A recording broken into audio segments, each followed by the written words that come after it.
The city of Caldor never slept. Under the red sky, towers of glass and steel shone like knives. Crowds moved through the streets, their faces covered, their voices low. It was a city built on debts, and debts here were never forgiven. At the center of the city stood the tribunal hall. It was a place of silence and fear. When someone entered through those black iron doors, they almost never came out the same. Inside the hall, a woman stood with chains on her wrists, her head lowered, her heart heavy. Her name was Elira. She was once the wife of a trader, once the mother of a small child, once a woman with laughter in her home. But the trader was killed in a border raid, and the child was lost to sickness. The debts of her husband fell on her shoulders, and the collectors did not care that she was alone. Now she was here, facing punishment, the tribunal speaker. An alien with silver eyes and a voice like broken glass rose from his chair. "Elira of the lower quarter," he said, his words echoing. "You owe the city of Caldor 30,000 credits. You cannot pay, and so you will be punished. You will be rented," the crowd gasped. Everyone knew what rented meant. It was not prison. It was worse. A body rented to strangers, a night of humiliation. 10 men chosen by the city to use her until dawn. After that, she would be broken, and the debt would still remain. Elira raised her head, her eyes red but proud. "I cannot pay," she whispered. Her voice shook, but she stood tall. "I have nothing left," the speaker slammed his staff. "Then you will give yourself tonight. 10 men, 1 night, no mercy." The guards dragged her outside. The crowd followed like vultures, whispering, laughing, waiting to see the show. She was pushed onto a raised platform, where 10 dark figures waited. They were the renters, their names hidden, their faces masked, their payment already given. Each one stepped forward in turn, but the first man who moved closer was different. He did not wear a mask. He did not smile. With hunger, his face was strange, his skin pale, his eyes not silver but blue.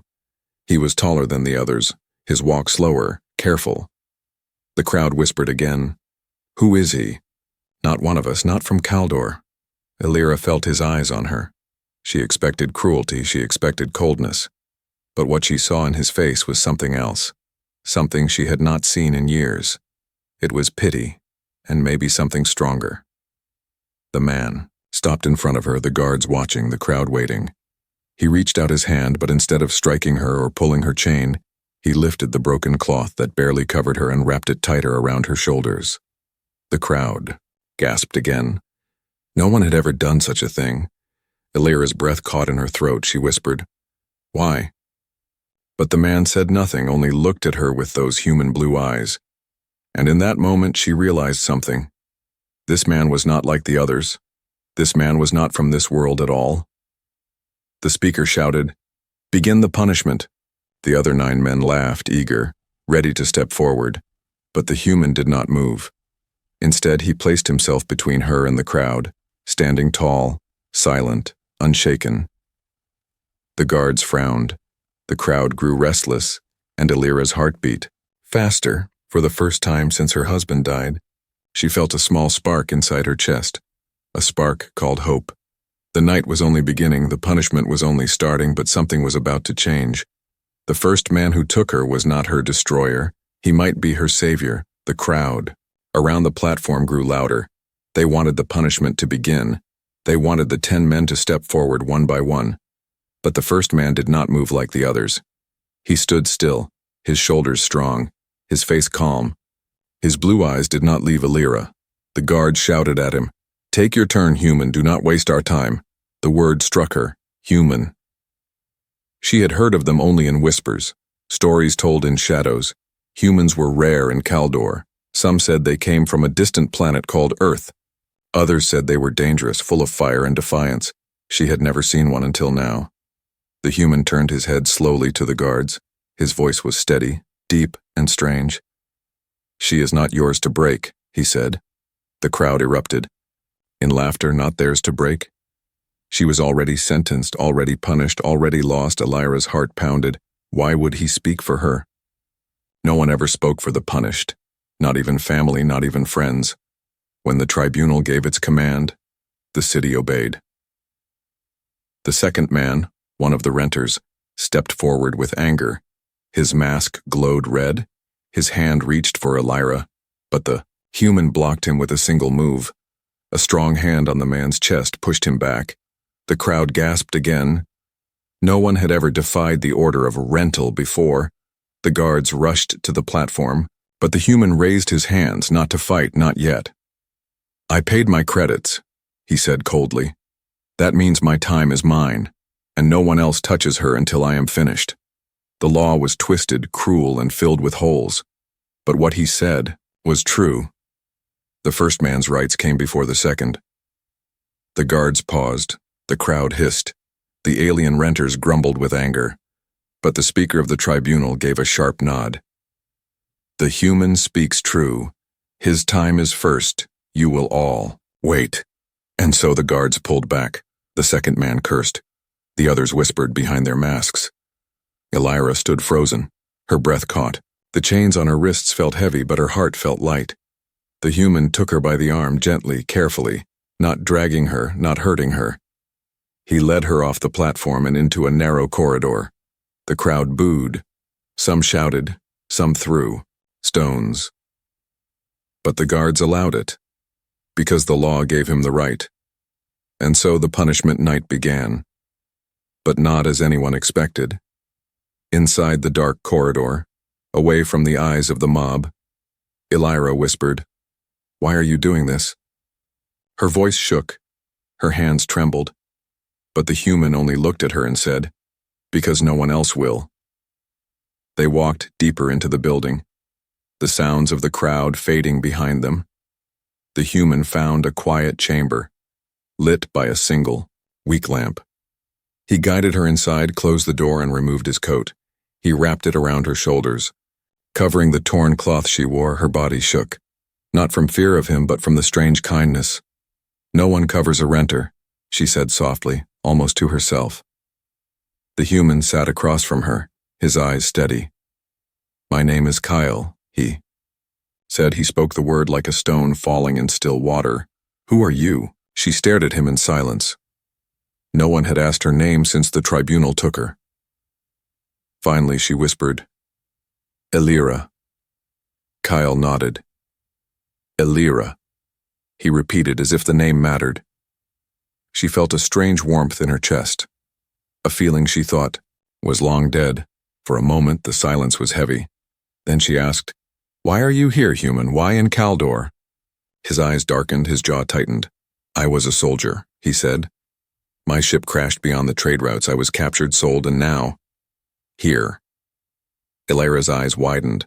A soldier from another world, a man torn from the stars. Yet he sat here treating her like a person, not property. "Her people never did that. Her city never did that," she whispered. "You should not waste your credits on me." But Kale shook his head. "I did not waste them," he said, his voice firm. "I used them to stop this night from breaking you." Her heart stung. Her throat tightened. No one had ever said such words to her. Not since her husband died. Not since her child's laughter vanished. Tears touched her eyes, but she blinked them back. Outside the chamber, footsteps echoed. The other renters were waiting, angry, hungry. The punishment was far from over. Kyle looked at the door, his jaw set. "They will come soon," he said quietly. "But I will not let them take you." Elira's breath caught. She did not know if he could fight them all. She did not know if he could survive. But for the first time, she wanted to believe. The punishment had begun, but it was not going the way the tribunal planned. This was something new, something dangerous, something alive. The night was long, and 10 men were waiting. But the first man had already changed everything. The chamber was quiet. Only the soft light from the lamp touched the walls. Elira sat in the corner, her chains still heavy, her body still weak. But her eyes kept searching Kale's face, trying to understand him. He did not look like the men. Of Caldor, he was taller, stronger, but not cruel. His eyes held no silver glow of the city dwellers, only blue fire. And in that fire she saw something new. something she had not seen in years.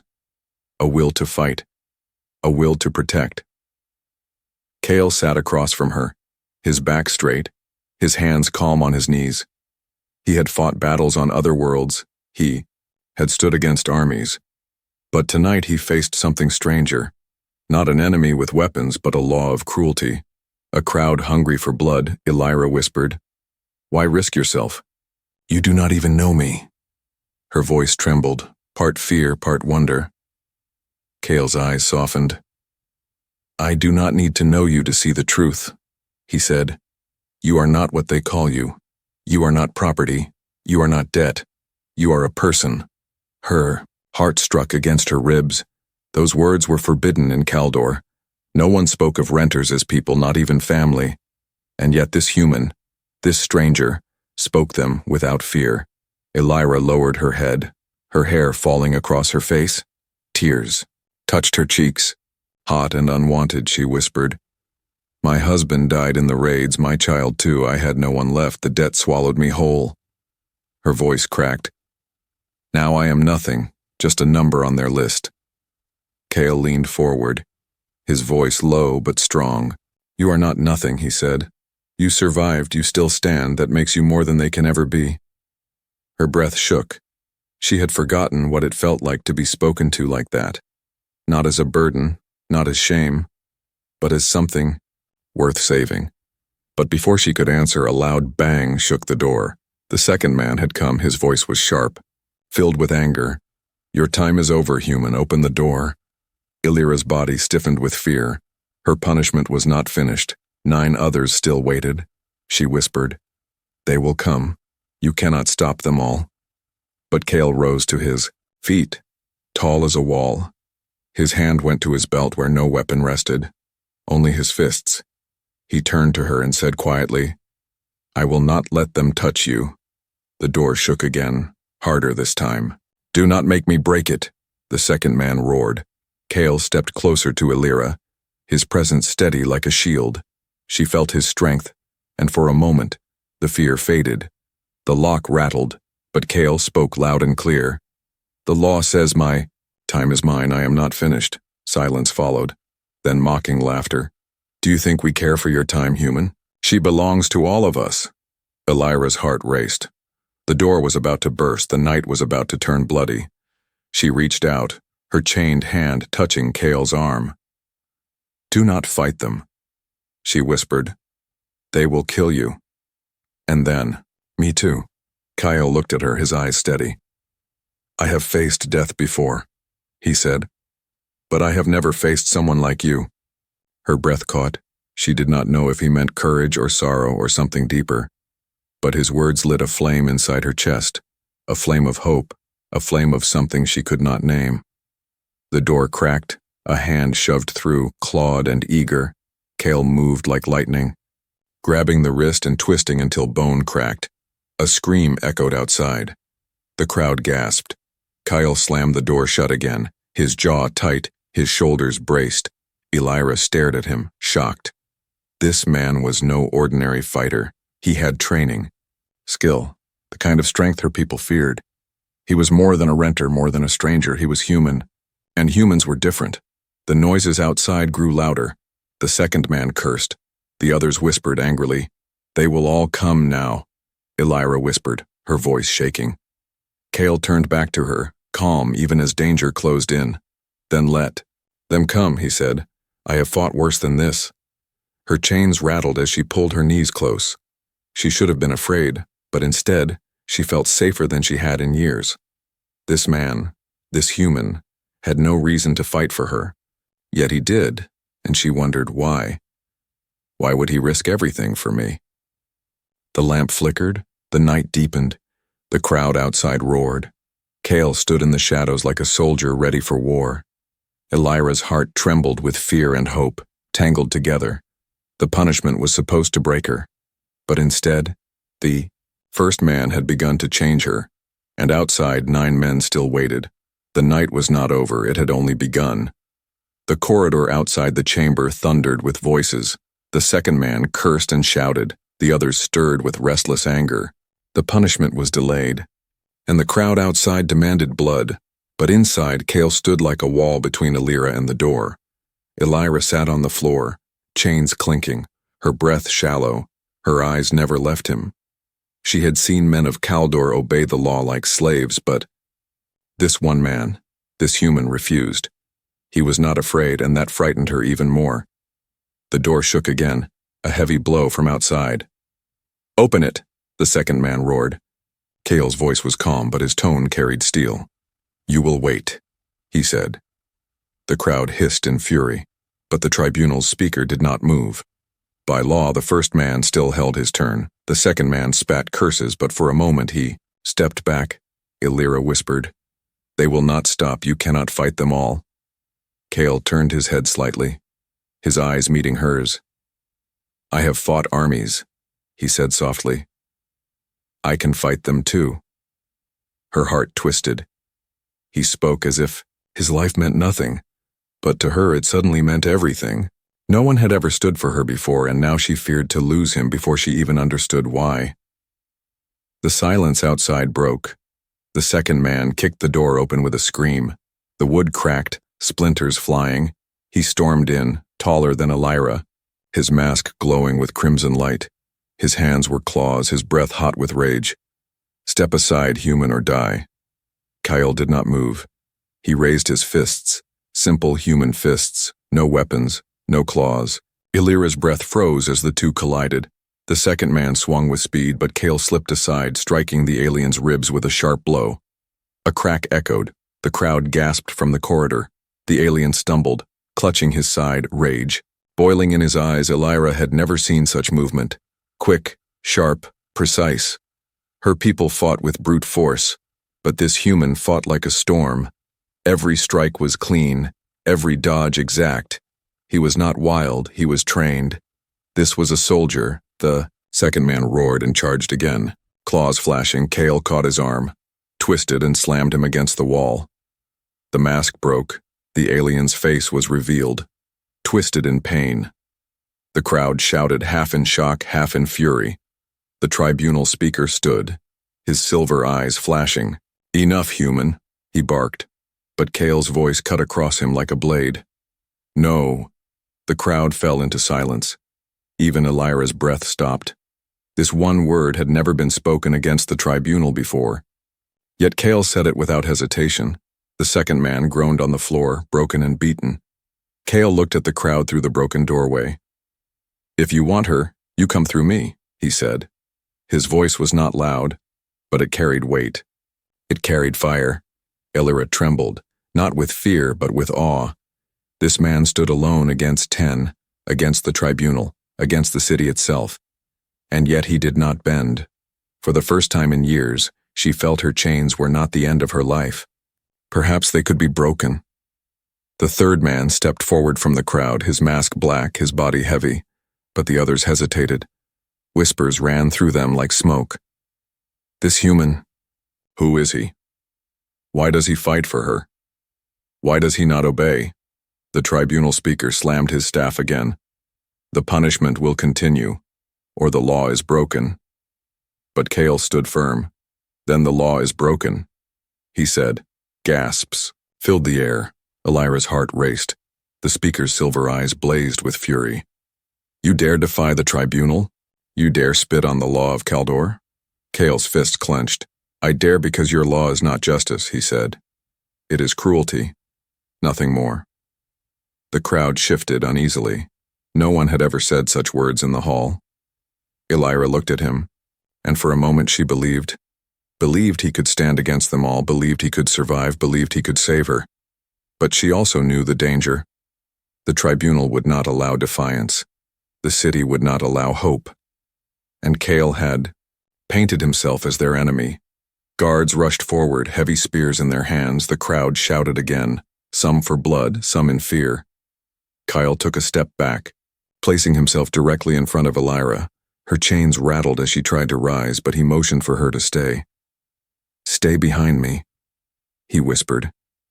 The guards spread out, 3 against 1. Cale's body tightened, his eyes sharp. Elira's breath shook as the chamber filled with tension. She knew what was coming. A fight that could end him. A fight that could end her. The punishment night had turned into rebellion. The first man had broken the chain of obedience. The resistance had begun, and the whole city of Kaldor was about to feel it. The guards moved like shadows, their spears raised, their eyes glowing silver in the dim light. Elira's chains rattled as she pressed against the wall, fear burning in her chest. Cale stood in front of her, his body tense, his fists ready. 3 against 1, no weapons for him, no mercy for her. The first guard lunged, the spear tip sharp and deadly. Cale twisted to the side, his hand snapping to the shaft. Pulling it down with brutal force, the guard stumbled. Cale's elbow struck his jaw and the man dropped with a heavy thud. The crowd outside screamed, half in fury, half in awe. The second guard swung wide, but Cale ducked, sweeping his leg in a sharp arc. The guard fell hard. The spear clattering across the floor, Cale grabbed it, spinning it with practiced skill. The third guard hesitated, fear flickering in his silver eyes. But duty drove him forward.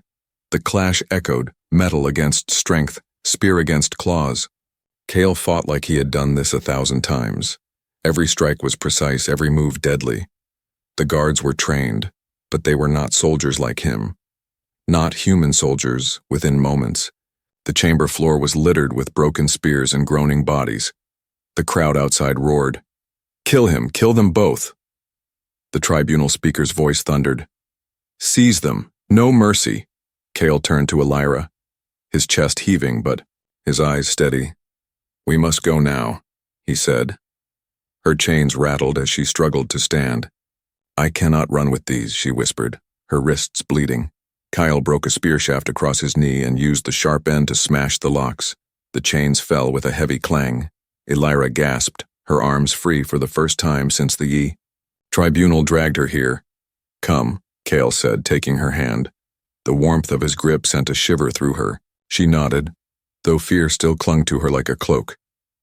Together they ran through the broken door into the dark corridors beyond. The city of Kaldor waited outside, its streets glowing with neon light, its towers stretching like knives into the sky. The crowd chased after them, a storm of footsteps and shouts. Cale pulled Elira through the narrow alleys, past flickering signs and locked iron doors. The city was alive with danger, every corner a trap, every shadow an enemy. Elira stumbled, but Cale steadied her, never letting go of her hand. "Why do you do this?" she whispered, breathless. He did not look at her, his eyes scanning the paths ahead. "Because I cannot watch them destroy you," he said. Simple words, but they struck deep into her chest. Words no one in Kaldor had ever spoken to her. Behind them, horns blared, guards shouted. The tribunal had unleashed the hunters and they were closing fast. Cale led her through a broken gate into a darker quarter of the city. Here the lights were fewer, the shadows deeper, but the danger was no less. They ducked behind crates as patrols passed. Elira's breath shook, her heart racing. She leaned close, whispering, "You cannot fight the whole city." Kyle looked at her, his blue eyes fierce. "I do not need to fight the whole city, I only need to keep you safe." Her chest tightened. No one had ever said those words to her, not since her husband died.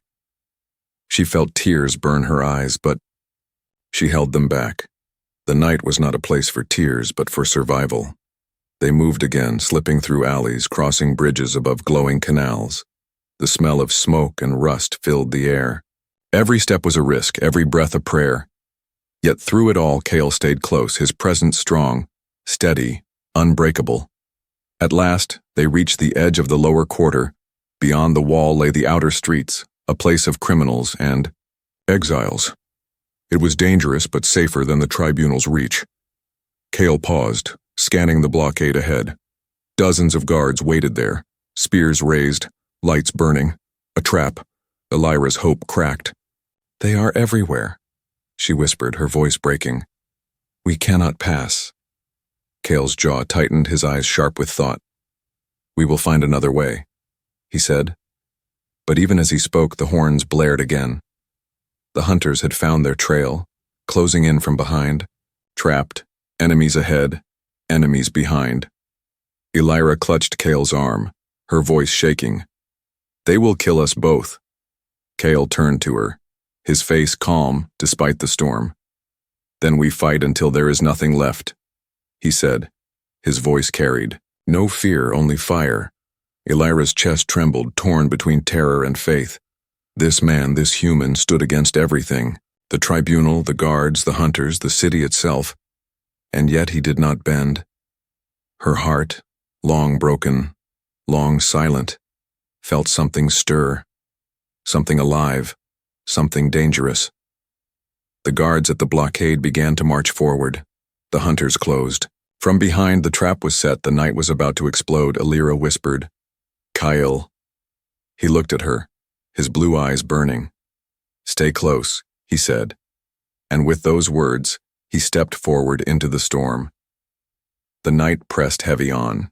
The city, neon lights flickered above broken streets. Shadows stretched long across the walls. Cale and Elira hid in the ruins of an abandoned workshop, the sound of horns fading in the distance. They had escaped the blockade for now, but the hunt was far from over.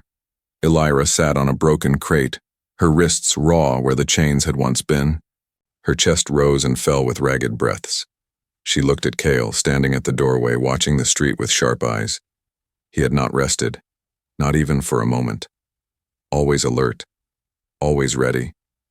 She whispered, "You should have left me, human. You risk your life for nothing." Her words carried bitterness, but her voice trembled with something else, something like fear. Cale turned to her, his face calm, his eyes steady. "You are not nothing," he said. "You are someone who deserves to live, to choose, to be free." Her heart clenched at his words. In Kaldor, no one spoke of freedom, not for the poor, not for the punished. Freedom was only a dream told by dying lips. And yet here stood this man, a stranger from another world, speaking it as truth. She shook her head, tears threatening to fall. "You do not understand, Cale. I was born in chains. I will die in chains. This city does not forgive." Cale stepped closer, kneeling before her, his voice low but strong. "I do understand," he said. "I was a soldier. I saw people broken. I saw worlds crushed. But humans, we do not give up. We fight, even when there is no hope, even when the world says it is over. We keep going." His words lit a fire inside her chest. She had never seen such defiance, never heard such certainty. She whispered, "Why fight for me then?" "I am nothing to you." Cale's jaw tightened, his eyes softened. "Because you remind me of what we fight for," he said. "Not land, not power, but people. One life at a time. You are worth more than their law, more than their cruelty." Her breath shook, her tears finally fell. No one had ever said such words to her. Not her husband, not her family, not even herself. For so long she had believed she was worthless, a burden, a debt to be used and discarded. But Cale saw her differently, and it terrified her, because it made her hope. Outside, the sound of boots echoed again, the hunters searching the streets. Elira wiped her eyes quickly, whispering, "They will find us, they always find us." Kyle rose to his feet, his hand resting on the broken spear he had carried. "Then let them," he said. "We will not hide forever." She looked at him, fear and wonder tangled in her chest. "How can you stand so calm, Kyle? Do you not fear death?" He turned, his shadow stretching long against the wall. "I fear nothing more than living without meaning," he said. "If I must die, then I die fighting for something that matters." Her heart ached at his words. This man was unlike any she had ever known, not bound by the rules of Kaldor, not broken by fear. He was human, and that made him dangerous, that made him powerful. The sound outside grew louder, hunters passing close. Cale pulled Elira deeper into the shadows, his arm around her shoulders. She felt his warmth, his strength, and for the first time in years, she did not feel alone. Her chains were gone, but something else bound her now, something invisible, a bond forming between her and this man who risked everything for her. The hunters moved past, their lights fading, leaving silence once more. Elira leaned against the wall, her voice soft, almost broken. If they catch us, they will kill you. And they will punish me again, worse than before. Cale looked at her, his blue eyes fierce even in the dark.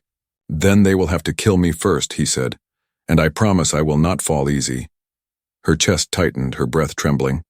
She had seen men speak brave words before, but never with such fire, never with such truth. Cale did not boast, he simply believed, and that belief was more powerful than any weapon. For a long moment they sat in silence, the only sound the hum of the city above. Then Illyra whispered, Cale, what is it like on your world? On Earth? He smiled faintly, the first true smile she had seen from him. It is loud, messy, filled with struggles, he said. But it is also filled with laughter, with love, with hope. Things your city has forgotten. Her eyes widened, her heart beating faster, love.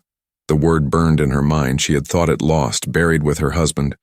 But Cale spoke it as if it was alive, as if it could be hers again.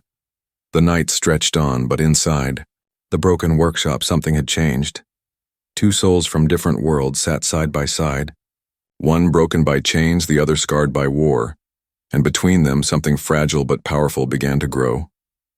Outside, the city still hunted them, the tribunal still demanded blood, but Illyra no longer felt like prey. With Cale beside her, she felt something else, something new. She felt alive. And in the silence of the night, she understood. This was the truth of humans. They did not bow. They did not surrender. They fought. They loved. They endured. And maybe, just maybe, she could too. The city of Kaldor burned with noise. Drums echoed from the towers. Horns screamed through the streets. The tribunal had unleashed its full might. Hunters, guards, even citizens hungry for reward, all searching for one human and one woman. Cale and Illyra stood on the roof of a broken building at the city's edge. The night wind whipped against them, carrying the sound of pursuit below. Torches and lights moved like rivers. The hunt closing in. Illyra clutched his arm, her voice trembling. They will not stop, Cale. They will kill us both. Cale's blue eyes glowed faintly in the dark, his jaw tight, his stance unbroken. Then we make our stand, he said. She shook her head, fear and sorrow clashing in her chest. You cannot fight them all. Cale looked at her, his voice low but steady. Humans never fight because we think we can win, Illyra, he said. We fight because some things are worth dying for. Her heart ached at his words. She wanted to tell him not to do this, not to risk himself. But the fire in his eyes silenced her. This man had already chosen, and in his choice she saw her own freedom. The first wave of guards climbed the stairs to the rooftop, their silver eyes flashing, their spears raised. Cale stepped forward, spear in hand. He moved with precision, each strike sharp, each step steady. The first guard fell, the second stumbled, the third was thrown from the roof. Illyra watched, breathless, her fear shifting into awe, but more came. Dozens, then hundreds, flooding the roof, surrounding them. Cale fought like a storm, his body marked with cuts, his breath heavy, yet he did not fall. Every time he was struck, he rose again. Every time he was cornered, he broke through. Illyra cried, out. Cale, stop, they will kill you. But his voice rose above the chaos. I will not stop, I will not give you to them. The words cut through the night, reaching even the crowd below. Whispers spread. Why does he fight for her? Why risk death for a renter? The tribunal speaker appeared on the tower opposite, his silver eyes burning with rage. He raised his staff, his voice thundering across the rooftops. Human, surrender. She belongs to us. The law cannot be broken. Cale stood tall, blood on his arms, fire in his eyes. She belongs to no one, he shouted. She is not property. She is not debt. She is Illyra. The crowd gasped, the words echoing like thunder. Never before had anyone spoken such defiance. The tribunal speaker roared. Then you will both die. Cale raised his spear high. Then so be it, he said. But we will die free. Elira's heart broke and healed all at once. She ran to his side, standing with him, her voice shaking but strong. "I am no longer their renter," she cried. "I am his, and he is mine." The rooftop fell silent. Even the guards hesitated, their spears trembling. The tribunal speaker's voice faltered. For in that moment, something greater than law burned in the air. The truth of humans, the power to fight, to love, to choose. It shook the city. It broke the silence. Cale wrapped his arm around Elira, holding her close. His voice rang out, fierce and unshaken. "You will not take her. Not tonight. Not ever. She is not rented. She is chosen." The guards wavered, some lowering their weapons.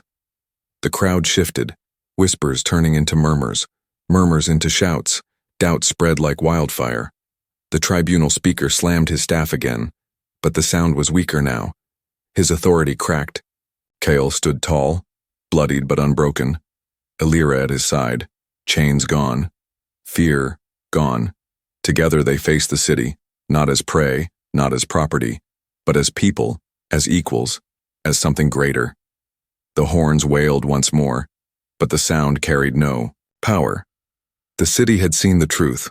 The law of cruelty was fragile, and one human had shattered it with love. The night burned with fire, but in the heart of it, Elira felt free. For the first time, she was not a debtor, not a slave, not a punishment. She was Elira, and she was chosen. Cale held her close, his voice a whisper now, meant only for her. "No matter what comes, you are not alone anymore." Tears touched her cheeks, but they were not of sorrow. They were of hope, of life, of love reborn. The city roared, the future uncertain, but Elira knew one truth. Humans did not surrender, and because of one human, neither would she.